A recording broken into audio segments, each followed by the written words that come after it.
Ngasigi thadok asigi wari asi tabada yamna angakpa thadok ama oigani khali.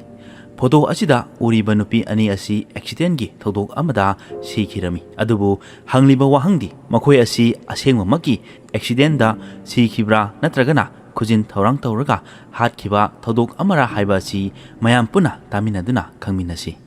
Thadok asi Kerala gi Kochi da thokhiba thadok amani. November gi tang amagi numidang gi matamda Kerala gi Kochi police ta pau ama phanglami. Holiday Inn hotel gi manakta car accident thoi hairami. Car asi masa mathanda haibadi upambi amada thomjinbadagi accident thokhibani. Car gi phibam asi yamna soule mafam achida athuba matamda laknaba hairami. Police ngahak lerba matung mafam aduda yaruklami. Mafam adugi akoibada yamlaba miyamna omsinduna yenglami. Police na miyoy mayam adubu thaidok thodok adubu yengsinba horami. Aduga car adugi manungda makhoi miyoy marina tonglambani. Aduga miyoy anidi nupini. Makhoi mari adu hospital da pukhalami. Adubu laibak thibana nupi ani adudi mafam aduda sikhirami. Aduga nupa anigi manungda amadi treatment tawringai matamda kanba ngamdabadagi sikhirami. Police na car adugi manungda yaromliba miyoysing adu kana kanano haina khangdoknaba thigatpa horami. Matam aduda police na khangmangamlami. Madudi 2019 da Miss Kerala takhrabi Ansi Kabirni nupi ama adusu maga puna competition aduda saruk yakhibi nupi amani. Mamingna Anjana kawi. Aduga makhoi nupasing adugi mamingna Muhammad Asik amadi accident asida hinghoriba adudi Abdul Rahman ni. Aduga mahak asina kari asibu thorakpani.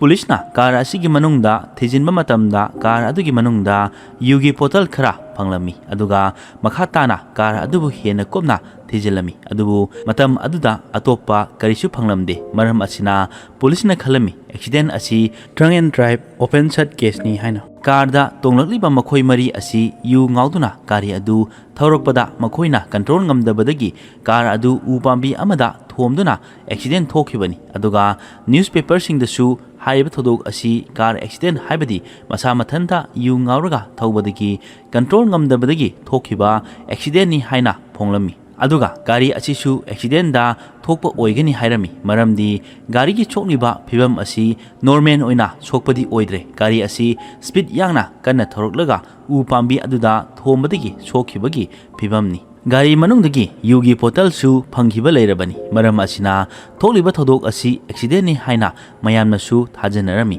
Hojik police na hangliba wahang asi thenglaba matam phawbada model ani asina chatluriba asi kadaidano kari tawruribano haiba asini.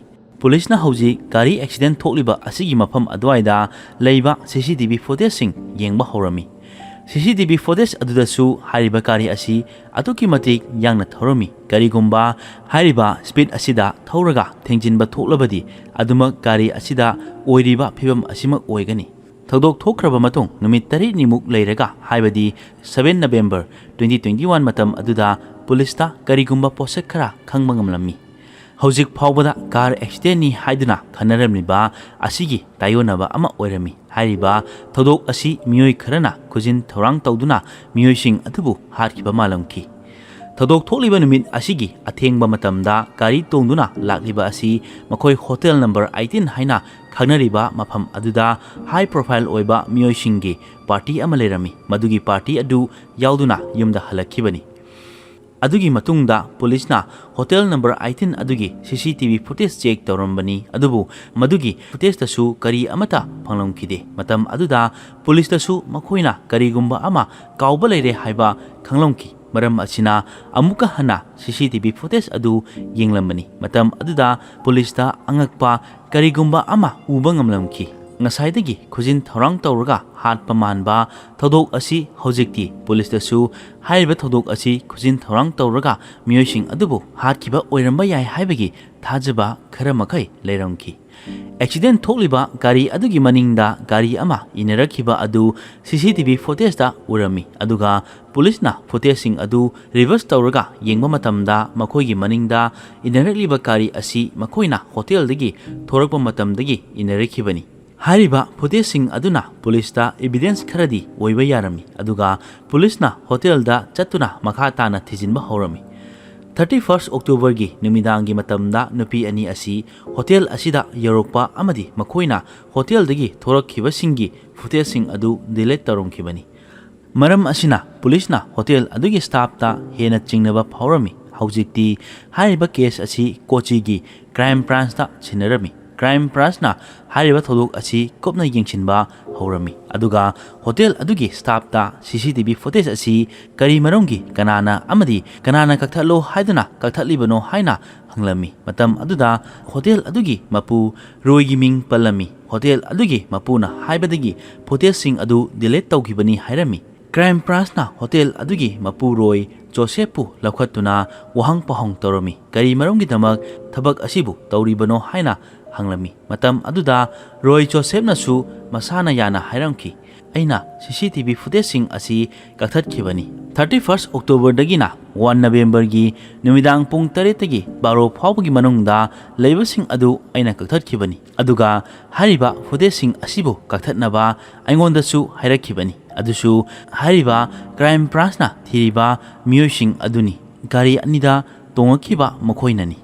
Aduga hariba hard drive asisu adoi anakpada leiba turil amada hundoklongki. Crime branch na Indian Navy ga punsinduna hard drive adubu thirongki. Adubu hard drive adubu thiba phangkhiramde. Adugi matungda police na hotel gi mapu amadi staff mangabu evidence ka loinana makhoina semtok semjin tawbada chenabagi 17 November da phakhirami. Adubu police na makhoibu kuina phaduna thambangamlamkide ikoi koidana amuk thadoklamki. Hariba thodok asi police ki mafamda shop tawnaba hotnabada awaba ma oirami. 2019 da Miss Kerala takibi Ansi Kabir na college matamdagi Miss Kerala tanaba hotnaduna saruk yakibani. Aduga 2019 da mana Miss Kerala laukibani. Miss Kerala laukraba matungda shooting tawbagi damak thabak yamna chilami. Aduga atopa nupi Anjana asisu 2019 gi Miss Kerala da saruk yakibani. Aduga mana second runner up takibani.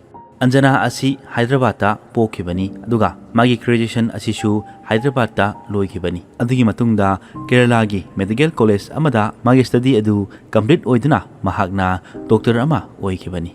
Anjana asi 2019 da Miss Photogenic amadi Beautiful Smile gi manasu phangkiba leirabani. Medical tamduna doctor oikibani. Aduda natana Mayalamgi movie amadasu sign torami.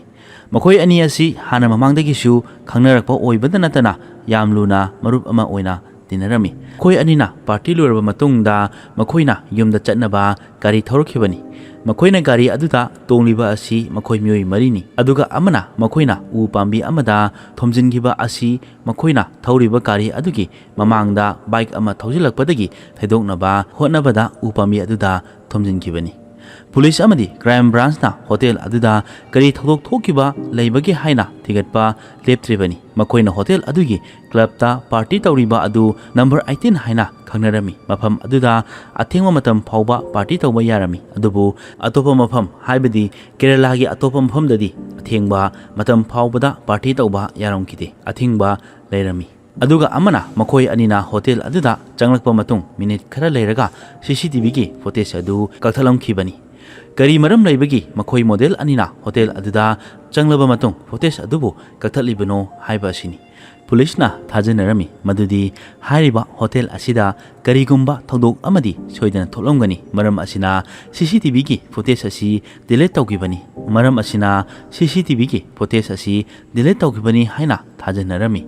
Makoi asi kanagumba miyoi kharana hanadagi plan tawrba matung hatpa oirangoni hainarami. Aduga amana makoigi party adu loiraga after party gi invitation pirongkhiba lei haibasu khangmangamlamki. Matang asida hangliba asi party tawriba makoida amuka after party gi invite tawramniba asi chingnaningai ama oiramki. Hariba asigi matang dasu crime branch na thejilami. Adubu hariba matang aduda karisu phangba khangmangamlamdri. Masida amuka hangliba wahangdi karigumba thodok asi asengmamaki accident oirabadi kari maramgidamak makoigi gari maningda thawriba gari aduna police ta call tawduna haidriba asi karigino haiba asini. Karigumba miyoi ama hekta oirabasu aigi mangda accident ama thoklabadi madubu yengduna mari leinaba miyoida haibadi police natragana ambulance ta pawbiba haibasi hauna sani. Adubu makoina kari maramgidamak hairamdribano.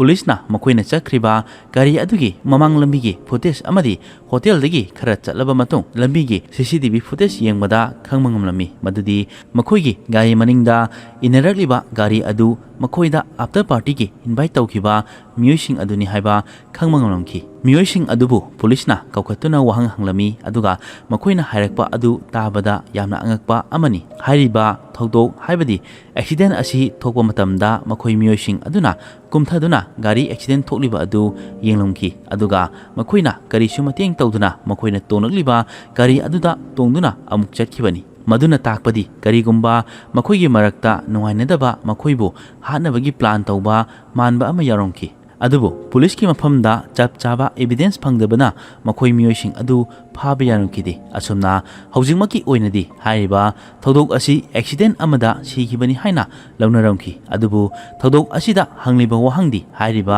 Accident असी मियोइ कनाना खुजिन थौरांग तौरगा थोहनखिबा accident अमरा नत्रगना मखोइना का हेना speed यांगना थौबदगी control ngamdabadagi थोखिब्रा हाइबा असिनी अदुगा गाड़ी मरमगिदमक hotel अदुगी CCTV फुटेजसिंग अदु delete तौरमलिबनो गाड़ी accident थोखरबा मतुंगदा मखोइगी गाड़ी मनिंगदा इनरलिबा गाड़ी अदुना खामदुना कुमथादुना येंगलमलगा मतेंग करिसु तौदुना अमुक चटखिबा हाइबसी जिंगननिंगाइ ओइबा अमनि ओइरमी अदुगा अमना थौदोक असिगा चानाबा हाइगद्रा अंसी कबीर हाइबदी 2019 दा मिस केरला फंग्रबी महागना महाकी इंस्टाग्राम दा रील्स अमा थागलमी मदुदा महाकी कैप्शन असी इट्स टाइम टू गो हाइबा कैप्शन थमलमी अदुबु हाइबा थौदोक असी ngasisu सॉल्व तौबा ngamdana यामना अंगकपा थौदोक अमा ओइना लेहौरी थौदोक असी मियोइ खरना फजना प्लान तौरगा हातखिबा थौदोक अमरा नत्रगना असेंगबा एक्सीडेंट दा लैहिदबरा हाइबा असी ngasisu खंगबा ngamdana लेरी अदुगा